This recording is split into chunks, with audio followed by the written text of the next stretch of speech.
मजा आ गया। ठीक है ठीक है। Yes yes. It has started.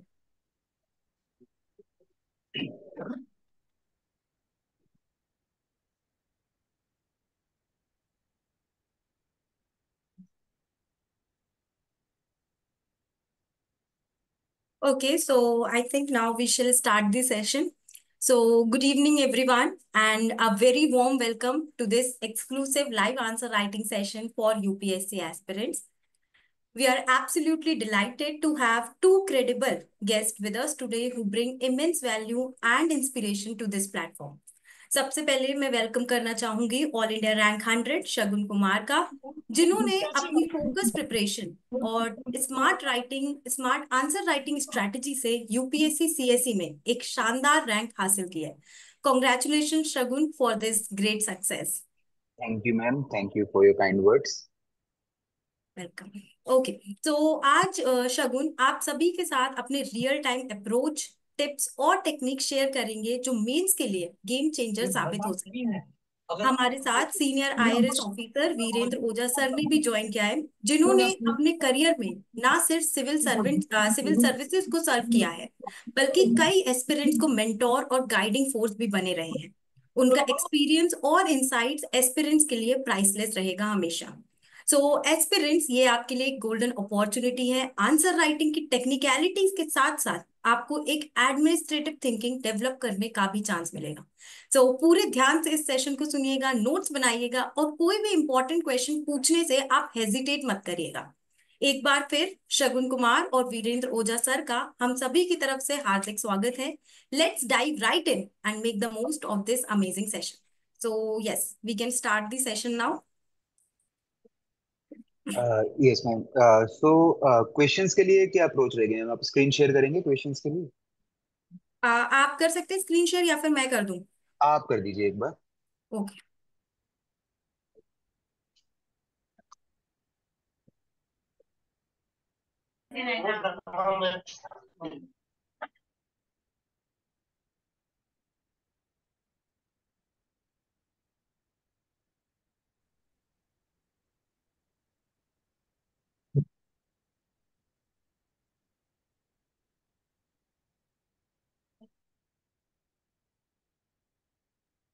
सो सभी स्टूडेंट्स को मेरी स्क्रीन विजिबल है?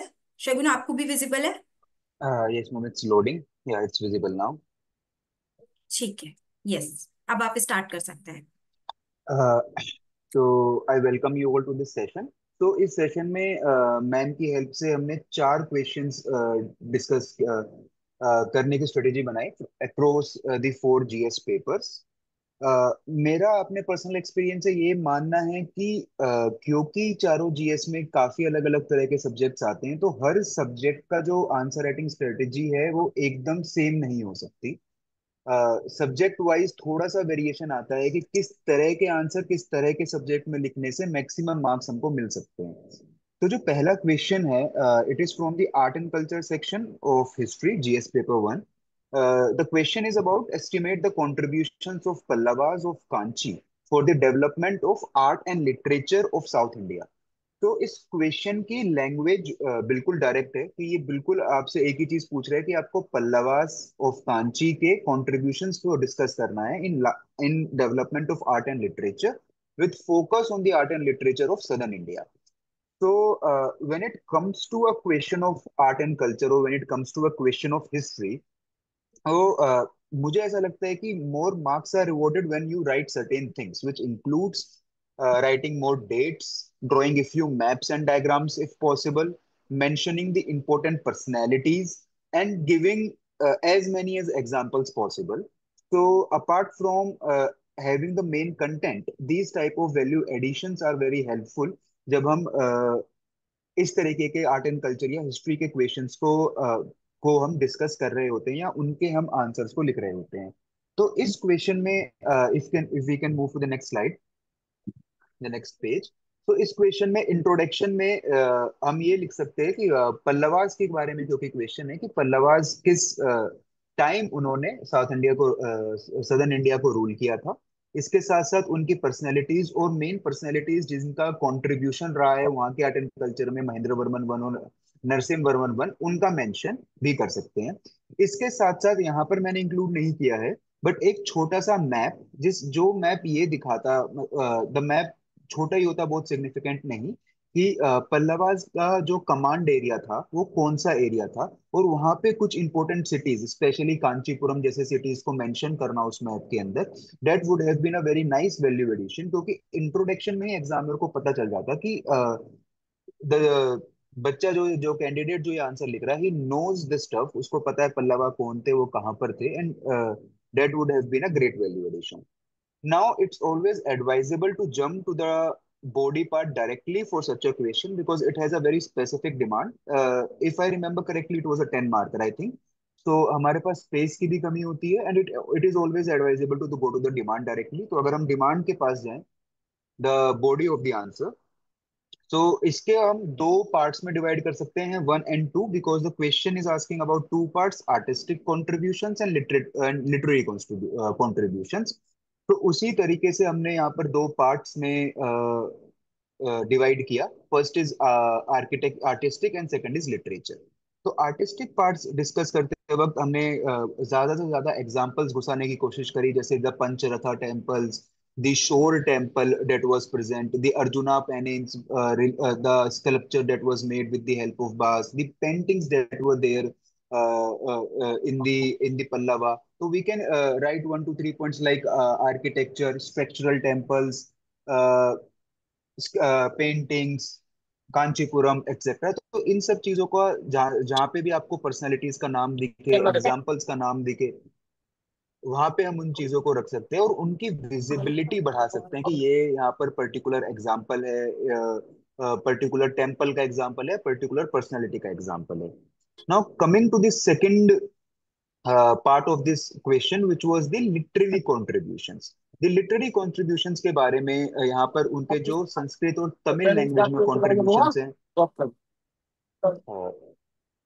ओके, सो यहाँ पर जो उनके संस्कृत और Tamil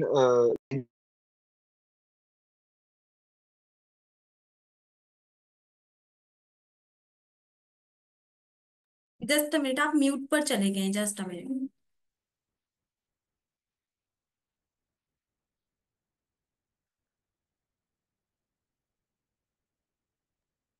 now, yes, now it's fine.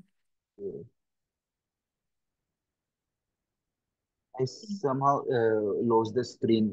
Is it visible, the screen the sharing thing? Host is not allowing sharing for this meeting cause, तो आप हेल्प कर सकते हैं, यहाँ पे लिख कर आ रहा है host is not allowing sharing for this meeting. Okay, ठीक है। Yes yes.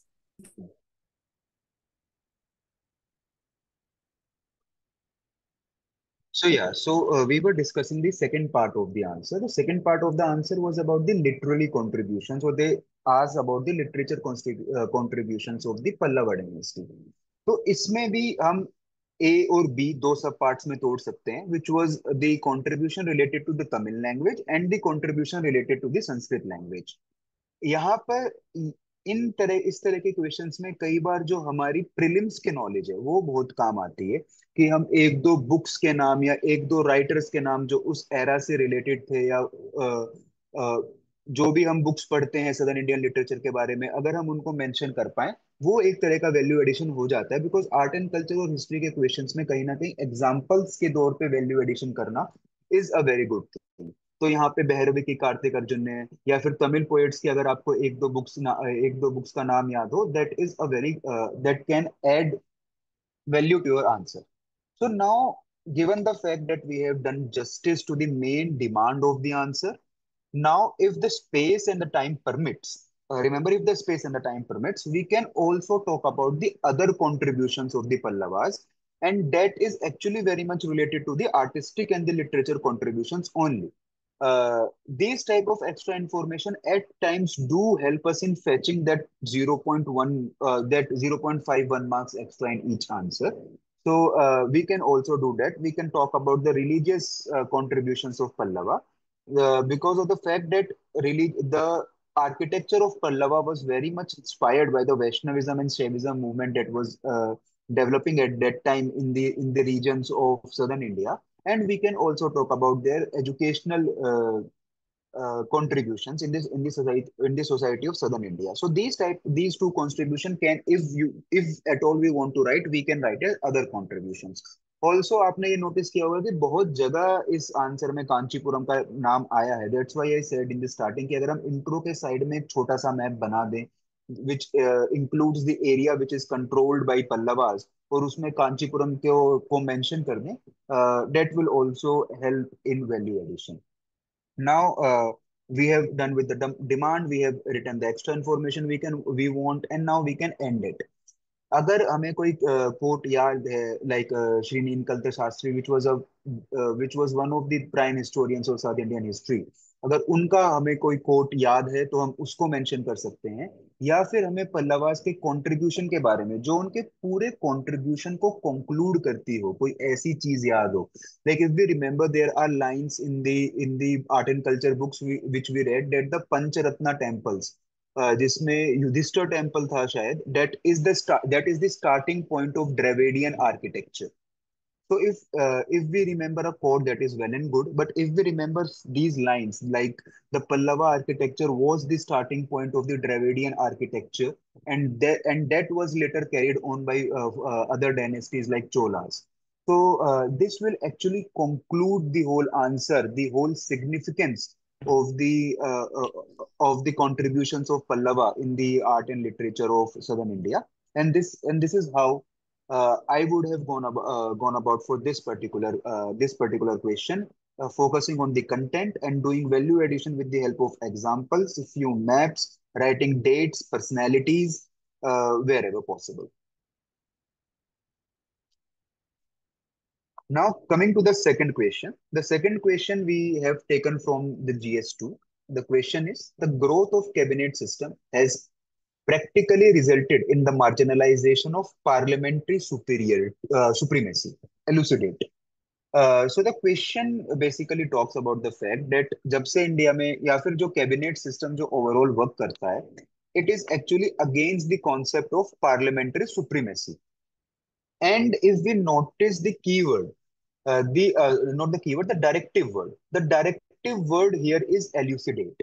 Uh, so basically, the question has given us an argument, and the question want us to comment upon the argument in a way that we are mostly agreeing with the argument, that ये इसी argument को आप आगे बढ़ाओ कि क्यों ऐसा कहा जा रहा है कि the cabinet system has resulted in marginalization of parliamentary supremacy. Expand this statement, give explanation of this statement, prove this statement to be right. So that is the main demand of the question, and we have to focus on explaining that demand in particular. And then क्योंकि इस तरीके के questions कई बार देख के ये दिमाग में आता है कि हम एक बैलेंस अप्रोच को लेके चले, पहले एक पेज में ये लिखें कि मार्जिनलाइजेशन हो रहा है, अगले पेज में ये लिखें कि मार्जिनलाइजेशन नहीं हो रहा. But if we go with the directive word, our focus in should be explaining the fact that marginalisation हो रहा है, एंड मार्जिनलाइजेशन नहीं हो रहा या way forward we can include later. Firstly, we will move to the main demand of the answer. So, given the fact that there are different type of introductory approaches, in this question we can go by the definition-based introductory approach. A short definition of what actually is cabinet system, where it was born or where it comes from. So the cabinet system basically comes from the British model or the British system of parliament, and it is a system जहाँ कुछ ministers मिलके prime minister और कुछ ministers मिलके decision लेते हैं, basically a body of 15 to 20 people. Basic definition which is also there in the Lakshmikant and other books that are available. So उस basic definition से शुरू करके we can move to the main body of the question, where we can always write 5 to 6 points, given this is a 150 word question or a 10 marker. 5 to 6 points in a 10 marker are good. So it compromises with the balance of power system, the executive dominance increases. Then with this executive dominance, the ordinance route takes place. Multiple amounts of ordinance are passed by the parties. The whip system works. Cabinet में जो decision लिया गया वो विप्स को पास किया गया. The rights of the ordinary member और the their freedom to express their thoughts in the parliament. All these systems are compromised. The roles of standing committee as compromised. Budgetary sessions में bulletin का बहुत ज्यादा प्रयोग होता है, because nearly 30 to 50% budget बस without discussion pass हो जाता है. The dominance of one person in the system increases. इस तरीके की आर्ग्यूमेंट्स को हम लिख सकते हैं. And we can always increase or improve or write some data which is related to it, like only 25% or 28% bills were given to the parliamentary committees. 30 to 50% budget passes through bulletin without actually without doing any discussion. So these type of data numbers, if we have, we can always quote them. And also, when it comes to the questions of polity, it is advisable to quote as much as articles as possible, as much as names of committees as possible, and as much as Supreme Court guidelines and cases are possible. But given the nature of this question, थोड़ा सा dicey हो जाता है यहाँ पे कि हम कहाँ आर्टिकल्स लिखें, क्योंकि वो कमिटी कैबिनेट सिस्टम के बारे में पूछ रहा है, which was actually included in later amendments. जब इमरजेंसी को लेकर अमेंडमेंट आया था, that was the amendment where actually the cabinet system was talked about. So this can also become a part of intro where we can write that the cabinet system was actually included in the parliament. और उसकी बात जो constitution में हुई थी वो 44th constitutional amendment act द्वारा की गई थी, something like that.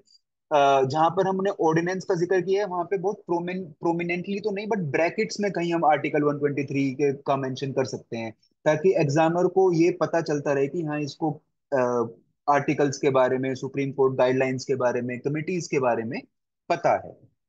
Now moving to the next part of the question.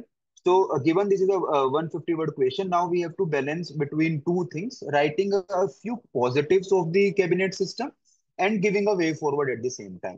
So उन दोनों को हम थोड़ा छोटा कर सकते हैं. When it comes to the positives of the cabinet system, we can like faster decision making, emergency situation में better decision making होती है, prime minister has a better control over his team, and they can always take advices from outside, from expert. So these two threes are positive of the cabinet system, mentioning them in very brief. And when it comes to the way forward mein, there is a committee which is called the National Commission to Review the Working of the Constitution.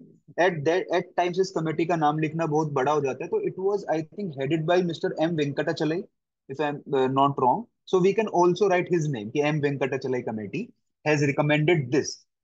तो उन्होंने parliament की working को improve करने के लिए बहुत सारे recommendations दिए हैं. तो यहाँ पर आपने एक कमेटी का नाम लिख दिया, आपने एक कॉन्स्टिट्यूशनल अमेंडमेंट इंट्रो में लिख दिया, आपने कहीं कहीं अगर आप छोटी मोटी जगह पॉसिबल हो तो आपने आर्टिकल 123 जैसे आर्टिकल्स का नाम लिख दिया.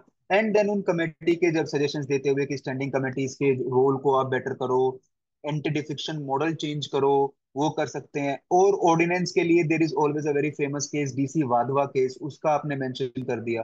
तो यहाँ पर कमिटमेंट्स लिखना, आर्टिकल्स लिखना, कॉन्स्टिट्यूशनल केसेस लिखना, कमेटी का मेंशन करना, ये सब भी एक क्वेश्चन में हमने हैंडल कर लिए. Given the fact that this is a question जहां पर इन सब चीजों को लिखना बहुत ज्यादा पॉसिबल नहीं था, ओनली एक लिमिटेड क्वांटिटी में हम लिख सकते थे, बट फिर भी हमने बैक ऑफ द माइंड इस चीज का ध्यान रखा कि what will be our value additions that we will do in this particular answer. We started simply by definition, moved to the demand, gave some positives of the system to balance out the approach, mentioned a way forward, and then always in the conclusion it is better to end with the quote, because parliamentary system के बारे में बहुत सारे quote आपको the father of the constitution Shri B R Ambedkar ji के मिल जाएंगे on the working of the parliamentary system. या फिर overall आर अब जैसे अगर आपको नहीं आ रहा है conclusion ध्यान में, तो we can always write that our the working of the government in our country depends on the balance between the parliament, the executives, and the judiciary, and we have to maintain that balance so that our country can move towards progress. इस तरह का भी एक conclusion दिया जा सकता है इस particular question में. So this was the question we discussed about GS2. Now moving to the third question. The third question इसी साल का question है, and when we were attempting this question is a question in means, इस question को देख के थोड़ा सा डर लगा था, because this question actually talked about the alternate. So the world is facing an acute shortage of clean and safe water. what are the alternate technologies that can solve this crisis, briefly discuss any three such technologies, citing their merits and demerits.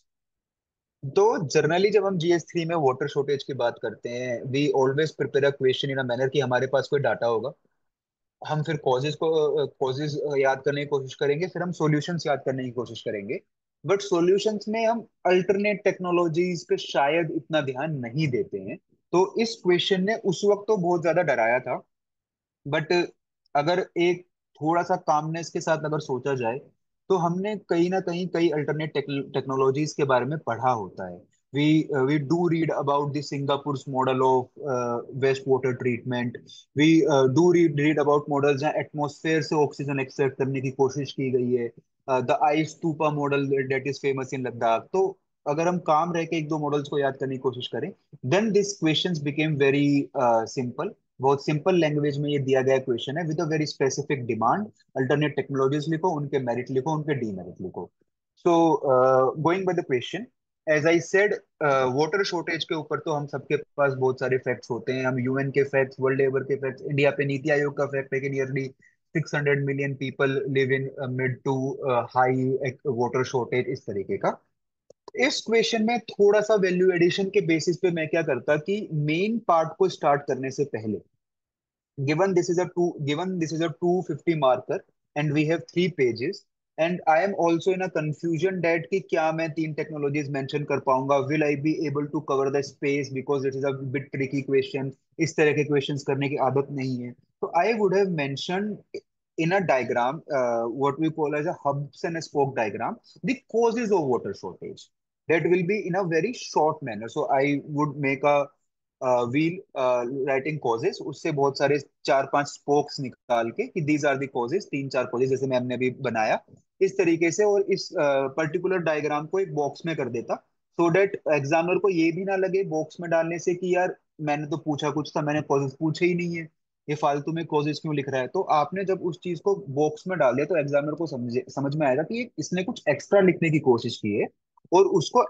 Answer का part नहीं बनाया, उसको box में डाल के अलग दिखाया है। And examiner will also guess कि they are the person who are writing the answer is smart, he has the data, he know the causes। इसके जरिए आपने एक डायग्राम भी ऐड कर दिया, which is advisable to add। और फिर आप इसके बाद मेन डिमांड पर आए, और ये चीज आपका ज्यादा स्पेस भी नहीं लेगी because you are keeping it very brief. And then coming to the main demand of the question, we can always write three technologies। तो उसमें से एक टेक्नोलॉजी है डिसैलिनेशन ऑफ वाटर। जब हम करंट अफेयर्स पढ़ रहे होते हैं, न्यूज़पेपर्स में आर्टिकल पढ़ते हैं, we do read about desalination that is very famous at two places. एक तो Israel is doing very good desalination of water, and Reliance is doing desalination in Jamnagar. तो ये सी वाटर को चेंज करना फ्रेश वाटर में। तो इसके मेरिट्स को कि अब मेरिट्स और डीमेरिट्स यहाँ पे हम जब ये पीपीटी डिस्कस कर रहे थे तो हमने पॉइंट वाइज कर दिया। बट इसमें अगर आप लोग जब भी GS4 करते तो हम मेरिट्स और डीमेरिट्स को एक टेबल फॉर्म में दिखा देते हैं, सो वो एग्जामिनर के लिए भी आसान हो जाता है उस टेबल फॉर्म को करना। तो यहाँ पे भी हम मेरिट्स और डीमेरिट्स को, आई थिंक, 3 मेरिट्स 3 डीमेरिट्स और 3 2 2 3 के फॉर्मेट में मेरिट्स और डीमेरिट्स को दिखाना। यहाँ पर एक एडवाइजेबल फॉर्मूला होता है, तो वहाँ पे एक कंपैरेटिव टेबल अगेन, एग्जामिनर जब आपकी शीट पढ़ता जा रहा है और उसको वही आंसर्स, पॉइंट्स, पैराग्राफ्स, वही चीज दिख रहे हैं, कहीं ना कहीं फ्लो चार्ट्स आना, हब्स एंड स्पोक्स आना, और इस तरीके के टेबल्स आना, that is a change in thing. वो एक रिफ्रेशिंग मोमेंट की तरह काम करता है। और आपकी जो पेपर कुछ क्वेश्चन से मोनोटोनस चला आ रहा है, ये एक रिफ्रेशिंग मॉड्यूल होता है, and it helps in getter betting it helps in getter getting betting better marks। Second is the atmospheric water generation, humidity और हवा से पानी को खींचने का तरीका, this is something that is already done in Ladakh. इसके मेरिट्स और डीमेरिट्स हम लिख सकते हैं। थर्ड, उस वक्त चीजें ध्यान नहीं आ रही होती हैं, तो वेस्ट वाटर ट्रीटमेंट, क्योंकि सिंगापुर का waste water treatment model is very famous, we often read about it in current affairs magazines और newspapers, we can always mention about that model. So given the fact, जब हम इसको करते हैं again we can end with it a quote. Quote कई बार complex coat ना याद आ रहा हो, तो we can always write sustainable goal solutions. Water saving के ऊपर जो सस्टेनेबल गोल सोल्यूशन है, I think it was something 14 15 16 है आई थिंक। तो अगर हम इस तरह के मॉडल्स को अपनाएंगे तो ये sustainable development goal this number को हेल्प करने में, अटेन करने में हमारी हेल्प करेगा। और या तो एसडीजीज मेंशन कर दिया, या फिर कुछ कोड्स, जल ही जीवन है, जल शक्ति अभियान, और मेकिंग सेविंग वाटर अ जन आंदोलन, this is the thing which can help. इस तरीके की चीजों को हम कंक्लूजन में मेंशन कर सकते हैं। ऑल्सो अगर टाइम परमिट कर रहा है और जगह परमिट कर रही है, तो थोड़ा सा कंक्लूजन से पहले we can write other steps of actually helping in a case of dealing with the water crisis, like awareness generation, depolluting of water bodies, इस तरीके के तीन चार अलग steps in a flow chart manner we can add. So this will also show कि alternate technologies के अलावा भी इनको बहुत पता है, and this will be a very good value addition because this is one of those tricky questions जहाँ पर पेज भरना, पॉइंट्स प्रोड्यूस करना, मार्क्स खींचना थोड़ा सा मुश्किल होता है। तो इस इन तरीके की छोटी छोटी चीजों से हम अपने दूसरों से 0.51 मार्क्स एक्स्ट्रा लाने के इस तरीके के क्वेश्चंस में कोशिश कर सकते हैं। Now coming to the last question, also I think this was this question of this year, based on artificial intelligence. The application of artificial intelligence as a dependable source of input for administrative rational decision making is a debatable issue. Critically examine the statement from ethical point of view. Now, this question itself have a directive word, two directive words, that it is a debatable issue. Debatable issue इन्होंने बोल दिया, इसका मतलब ये चाह रहे हैं हमसे कि हम दोनों साइड के पॉइंट ऑफ व्यूज को रखें and critically examine. Also, when there is a keyword, there is a directive word like critically examine. So the question says artificial intelligence का यूज होना चाहिए एडमिनिस्ट्रेटिव डिसीजन मेकिंग में या नहीं, इसके आप हमें प्रोज एंड कॉन्स बताओ. This is the demand of the question. The directive words clearly mention it that we have to talk about pros and cons. But GS4 में बस यही डिफरेंस आ जाता है कि we have to write the points in a ethical manner, हमें ethical keywords का बहुत ज्यादा प्रयोग करना है। तो जब हम इसके now moving to the next next part of the slide, intro में इसमें we can start with two type of intros, either we can give a definition type of intro that what is actually artificial intelligence, or we can give a data type of intro that quotes ki what is the overall integration of artificial intelligence in decision making or in the economy of India. So both the intros can work in this particular question. Now debate ke pehle we write the positive points, like the efficiency of decision making increase, the speed of decision making increase. We can always have translation missions that translates uh, uh, things in real time in local languages, so that the reach of governance increases, the connectivity of people with governance increases. Predictive governance models can take place. There can be warnings about some mishappenings that can be there, like disaster management के बारे में पहले से artificial intelligence के through हमें warning मिल गई, तो हम उसको कम कर सकते हैं. Personalized service delivery, resources optimization, like there are portals like PM Gati Shakti portal जो कि infrastructure ministries के resources optimization में help करता है. All these can be very useful things. इसमें जहाँ हमें एक दो जगह एग्जाम्पल देने को मिल जाए, लाइक अगर हम चैट बोट की बात करें, there is the chat bot of IRCTC, ask Disha करके. It uses artificial intelligence to increase the reach of public. PM Gati Shakti mission can be an example, improving efficiency, और ये can be an example if अगर उस समय हमें कोई example ध्यान आ रहा हो, तो यहाँ पे दो तीन examples quote करना can be very helpful. Now coming to the challenges, because the challenges is something that is particularly asked by this question. हमें challenges थोड़ा सा ethical keywords को ध्यान में रखते हुए लिखना है, like lack of transparency, lack of accountability, biases in the algorithm. Biases in the algorithm का there can be multiple examples. We have seen there are bots, the Twitter bot and other bots, जो anti women, anti race comments करने लगा था. So we can always mention those things. Ethical dilemmas, data privacy, data breaches, ठीक है, और leak of sensitive data, ठीक है, और इस तरीके के जेंडर, कास्ट, इन सब के एंगल्स को भी डालकर हम यहाँ पर इस पर्टिकुलर क्वेश्चन को हैंडल कर सकते हैं। नाउ गिवन जब भी एक क्वेश्चन आपसे पूछे क्रिटिकल एनालिसिस के बारे में, तो ऐसे क्वेश्चन में वे फॉरवर्ड देना जरूरी होता है, बिकॉज वे फॉरवर्ड ये दिखाता है कि आपने पॉजिटिव और नेगेटिव तो बता दिए, but what is the particular thinking of this person. वो क्या चाह रहा है कि क्या ये चीज होनी चाहिए या ये चीज नहीं होनी चाहिए।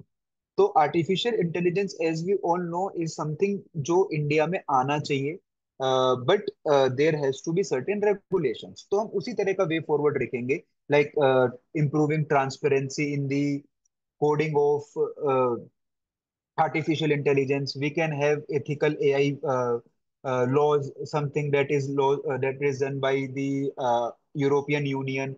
Then we can have data protection laws, improving the powers of the data protection body that we have made after the recommendations of Justice B.N. Sri Krishna Committee. EU के एग्जाम्पल को हम फॉलो कर सकते हैं, India खुद का law ला सकता है। There can be private and public sector partnership on regulations of artificial intelligence. The awareness of people can be improved, especially about the topics like deep fakes, data privacy. इस तरीके के points को हम add करके we can always write a way forward. And whenever there is a question which talks about critical analysis, I think after giving positive and negatives, giving a way forward always helps to fetch more marks. I think these were the four questions. And yeah, coming to the conclusion part, again, it is very advisable for in ethics कि हमारे पास ज्यादा से ज्यादा quotes का, ज्यादा से ज्यादा examples का, इथिकल एग्जाम्पल्स का कलेक्शन जरूर होना चाहिए। कहीं और हम डाटा लिखे ना लिखे, यहाँ पर एक कोट लिखे ना लिखे, यहाँ पर कोट लिखना always and always fetches you more marks. तो इसमें सुंदर पिचाई का quote about AI, AI was a lot in news in last year. So AI is one of the most important things that humanity is working on, but we must harness it with responsibility and balance, which actually balances our argument, जहां हम positive और negative दोनों देने की कोशिश कर रहे हैं इस क्वेश्चन में। So these were the four questions that we decided to discuss today.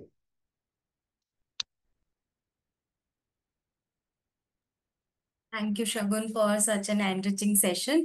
Um, Thank you. okay, so now you all can ask your questions. जो भी आप लोगों के questions हैं, one by one, you can ask.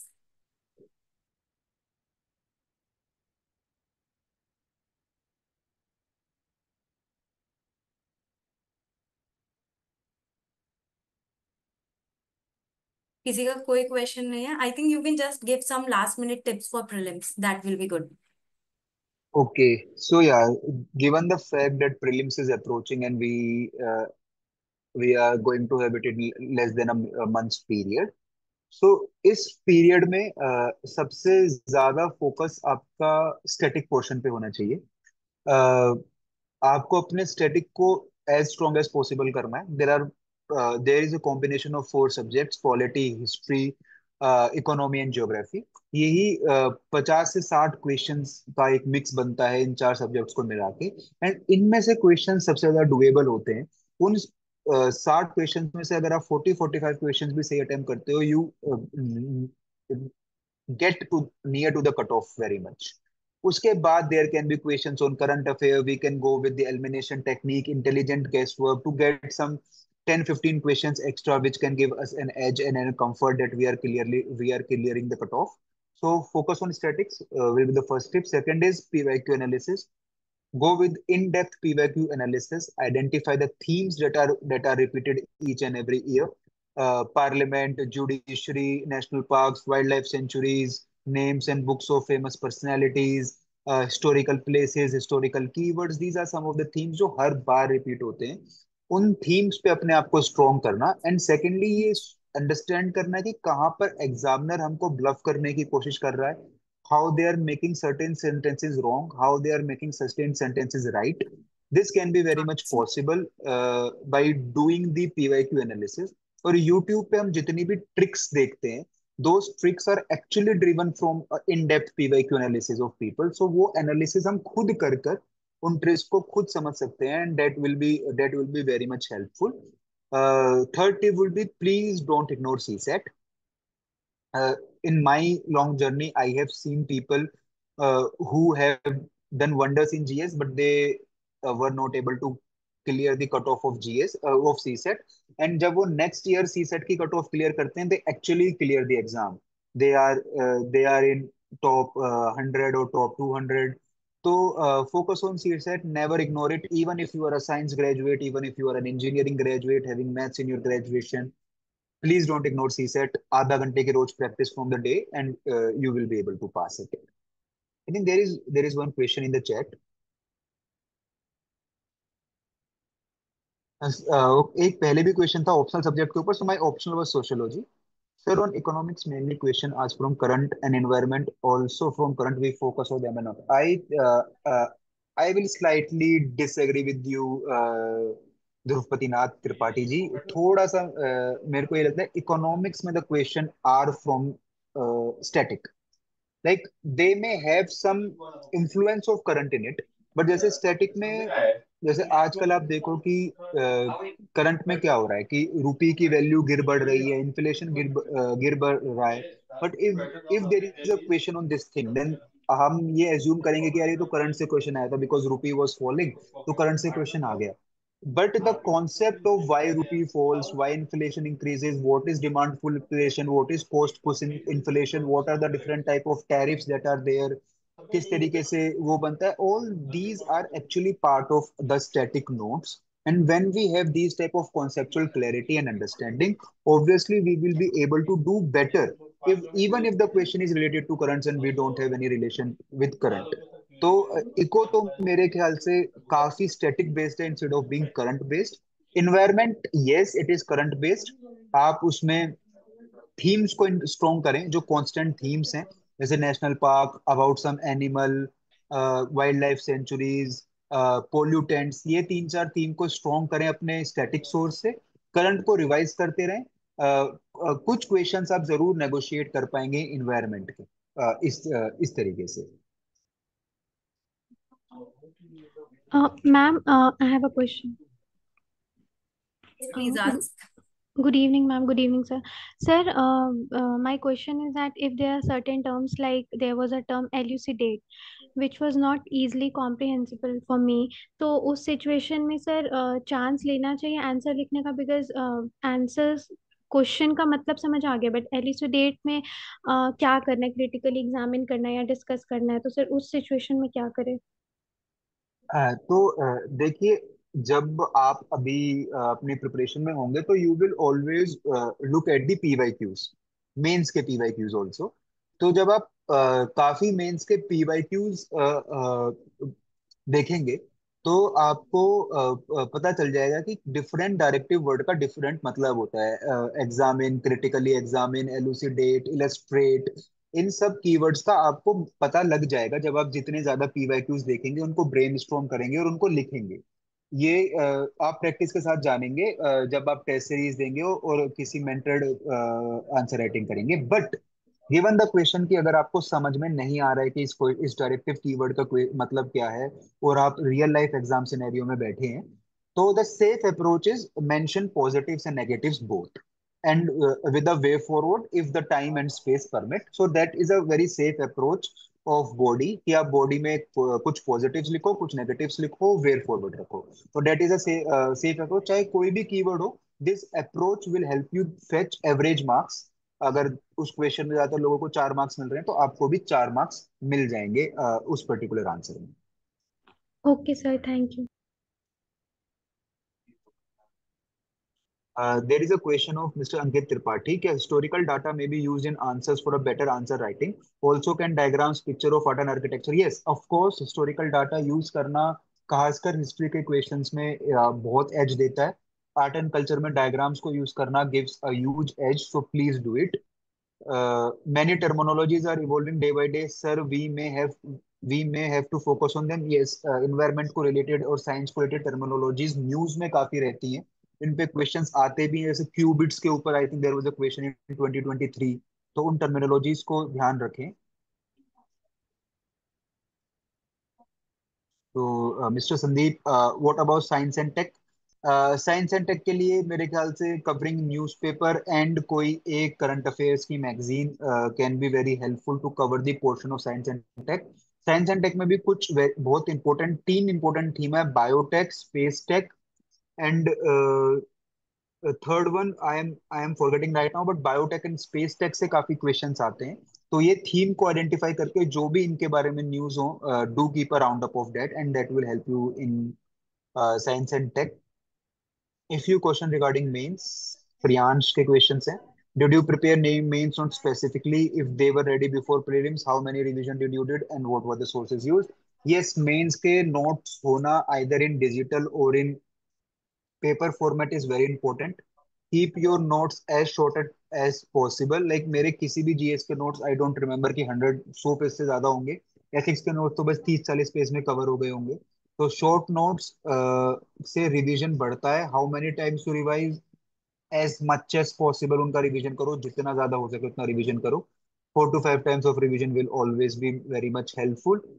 Sources use, देखो standard sources जो market में available है उनके अलावा I use vision value addition material, VAM, to cover those topics which are not covered by standard sources like NGO, self help groups. These are some of the topics जो लक्ष्मीकांत में नहीं है, तो वो यूज करना। How many FLTs and HLTs did you right for GS and optional before pre and after pre? So यार, before pre, क्योंकि तो मैं तो कंटिन्यूअस प्रिपरेशन में था, 5 अटेम्प्ट मैंने पांचों मेंस लिखे हैं। तो बिफोर प्री तो अब वो पिछले वाले मेंस आप काउंट करो तो वो तो काफी हो जाते हैं। बट हाँ, प्री से मेंस के बीच के फेज में मैं बोलूँ तो नियरली 20 से 25, 20 से 25 ऑप्शनल, GS और एसए के टेस्ट मिला के। 10-12 टेस्ट आपके जीएस के होंगे, 7 से 8 टेस्ट ऑप्शनल के, 3-4 आप ऐसे के टेस्ट लिखेंगे। तो 20 से 25 की रेंज में टेस्ट लिखना इज ऑलवेज बेनिफिशियल। इसके अलावा मैंने डेली आंसर राइटिंग प्रैक्टिस करी थी एक पीयर ग्रुप बना के। आप भी अपना एक पीयर ग्रुप बना के डेली 3-4 आंसर लिख कर उनको ब्रेन स्टॉर्म कर कर, एक दूसरे के आंसर पढ़कर, एक दूसरे के आंसर को क्रिटिक कर कर काफी कुछ सीख सकते हैं। How was your mains note? Like, did you make it super short or what was your approach? My approach was one topic, one page, so that I can have notes which are not lengthy and I can revise them maximum number of times.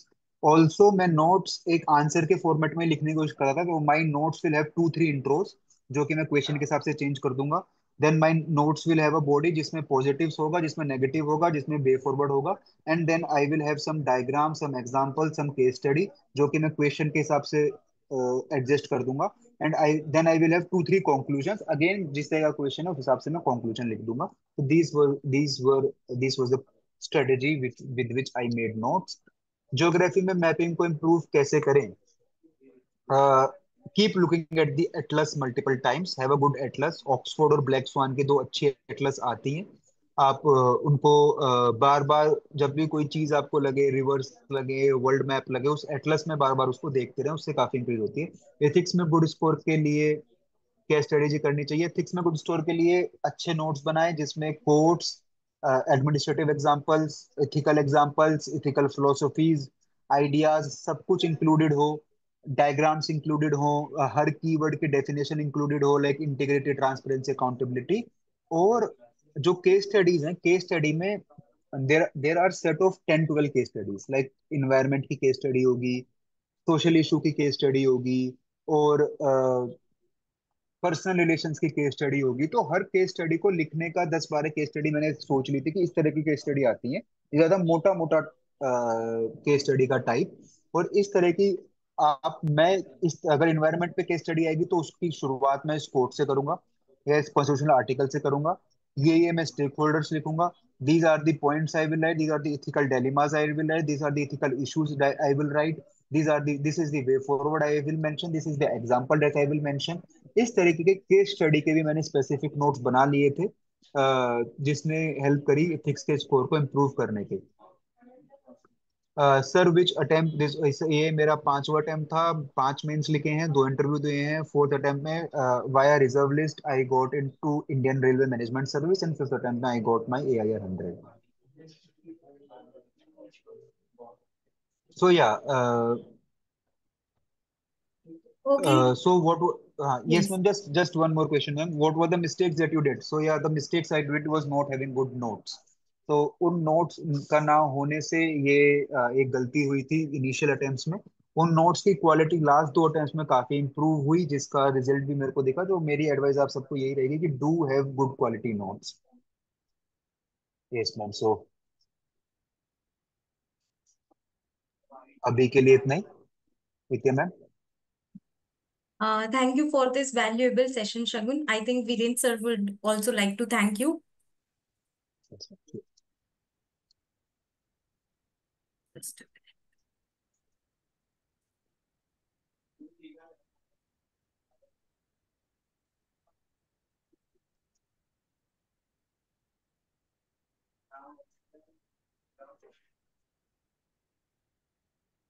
ये Telegram channel के बारे में एक वो आया है, तो ये अगर आप श्रवण कुमार एयर 100 करके आएंगे तो एक टेलीग्राम चैनल मिल जाएगा। I do share my strategies and things on that Telegram channel, so if someone is interested can join it.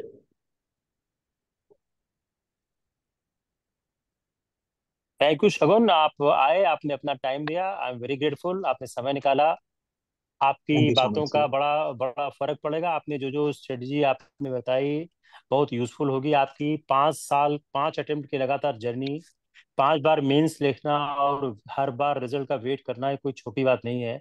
It shows your mental strength and I hope कि आप आगे जो नौकरी करेंगे बहुत अच्छी करेंगे। I am looking forward the way ahead कि आप लाइफ अच्छा करें। बहुत धन्यवाद शगुन, आपने समय निकाला। I am grateful. Thank you. Thank you so much sir. Thank you so much, sir.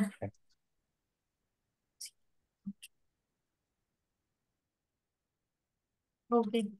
Thank you, thank you Shagun, ma'am. and good luck for future thank endeavors. Thank you ma'am. Thank you for giving me this opportunity and thank you all.